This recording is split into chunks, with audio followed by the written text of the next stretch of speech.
ఏ దేవాలయంలో కూడా గోపేడతో చేసిన దీపాలు ఇయ్యరు. గోపేడతో చేసిన దీపం లక్ష్మీప్రదమని, ఆ దీపంని వెలిగిస్తే అష్టలక్ష్ముల యొక్క అనుగ్రహం వస్తుందని, కుబేరుని యొక్క ఆవాహన అవుతుందని 2014వ సంవత్సరంలో నేను ధ్యానంలో కూర్చుంటే అమ్మ నాకు ఇచ్చిన దర్శనం. నాకు ఒక చెడ్డ గుణం ఉంది, ఏందో తెలుసా? ఏదన్నా కొంచెం ఎక్స్పెరిమెంట్ లెవెల్లో ఆలోచన చేస్తా. కొంచెం ప్రత్యేకంగా ఉండాలంట నా బుద్ధి, అదేందో తెలియదు. అంటే కొత్తగా ఉండాలి, ధర్మంగా ఉండాలి, శాస్త్రపరంగా ఉండాలి, సనాతనంగా ఉండాలన్నది నా నా యొక్క అభ్యుదయం. నేను అమ్మని అడిగిన, ఏదైనా కొత్త పూజ ఉంటే చెప్పని.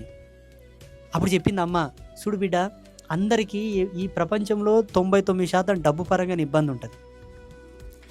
గోపేడతో ఇక్కడున్న గోమాతల యొక్క పేడ లక్ష్మి స్వరూపం. దాంతో దీపం చేసి ఆరబెట్టి ఆ దీపం వెలిగించి దండం పెట్టుకోమను, వాళ్ళకి అందవలసిన ముడుపు నేను అందిస్తానని చెప్పింది. 2014 నుంచి ఇప్పటి వరకు అది ఉంది. ఇక్కడ దొరికే గోపేడ దీపాలు వెలిగించి